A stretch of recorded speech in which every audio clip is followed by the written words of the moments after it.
All right, everybody, what are we talking about today? We're going to be talking about this thing right here, which is my Gary Gordon Black Hawk Down inspired AR build. And this is kind of different slash special in multiple ways because this is a California compliant version, right? So those of you that know, obviously, California, we can't have certain things, because they're too dangerous, right? First, we'll talk about the build, and along the way, we'll talk about how and why this is California compliant, right? So, this is a C7 upper. We'll start there. So, C7 upper. This I actually snagged from Gun Broker, and the price wasn't terrible. The first one that I got, the tolerances were a little bit too tight, so I got back with the seller and was able to get another one ordered, and this one works perfectly fine. So there is that. We'll talk about the optics and the Optic Mount. So Optic Mount, I found this one on eBay. It's 6061 aluminum, and it looks very much like, period correct. It has the Weaver spacing instead of the more Picatinny spacing or 1913 spacing. I went with a Aimpoint 3000. So they said it could be Aimpoint. Actually, no, sorry. This is a 5000. The 3000 I went on my Mini 14 that I did a mini shoe guard build. But this one is an Aimpoint 5000. So this has the 30 millimeter tube. And obviously you can see that I painted it there. This one, if you can look in there, you can see that it was silver to begin with. So I really wasn't too worried about painting it, right? You can use pretty much any lower you want for it. But I wanted to do this because this seemed more period correct versus movie correct. Just the standard old car 15 type of stock, standard buffer tube. I've got the A2 grip here. Some people use the A1 that doesn't have the little finger groove, or you could, cut the finger groove off of this one. I didn't really care to do that, so I didn't.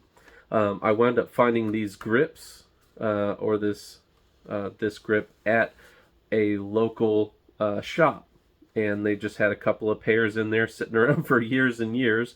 Because I went and looked in my old box and all I had was the bigger ones. So I wanted the thin ones because that seemed more period correct. So I got those.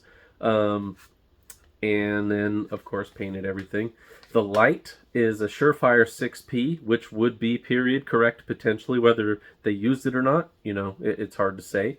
This is a Weaver 1-inch mount, which would also be period correct.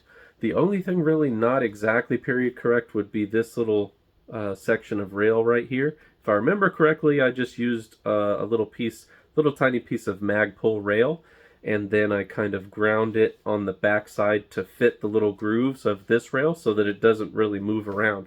And then you can just use the push button if you want to. I didn't want to run any pads or anything like that on it. Then, of course, in California, we're not allowed to have suppressors. So this is just a fake cam. It doesn't do anything. It just slides over the barrel like so and just looks the part. So yeah, that part of it kind of sucks, but it is what it is, right? It's still a very cool and very fun build. And what makes this California compliant is that it's a fixed magazine. This magazine is also a 10-round magazine, so it's what we call a 1030. So it has an internal block that blocks it to only 10 rounds, and it's riveted on the bottom so that you can't remove it easily, right?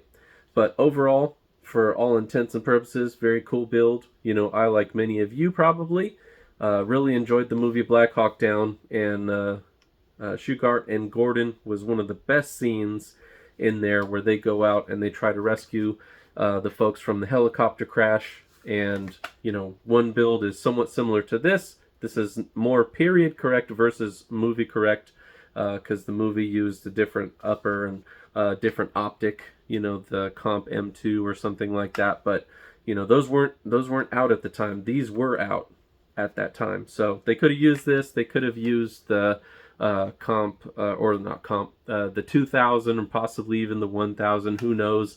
you know. But apparently the 3000s and the 5000s were in use at that time, and oddly enough, this thing is still a ton of fun to shoot. And this height works really good for night vision, which is pretty cool too.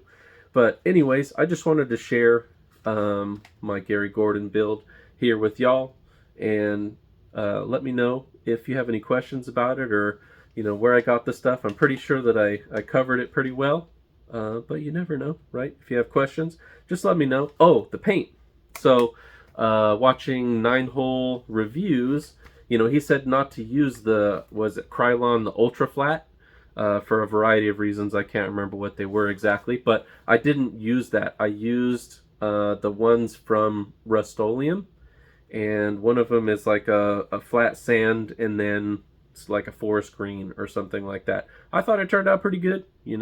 Obviously your opinions may vary on it, but I dig it. It's a lot of fun, and look forward to my Randy Shugart rifle. I have an M1A from Springfield that I did up like that as well. That video will be coming up soon. If you like my content, please like, comment, share, and subscribe. Thank y'all.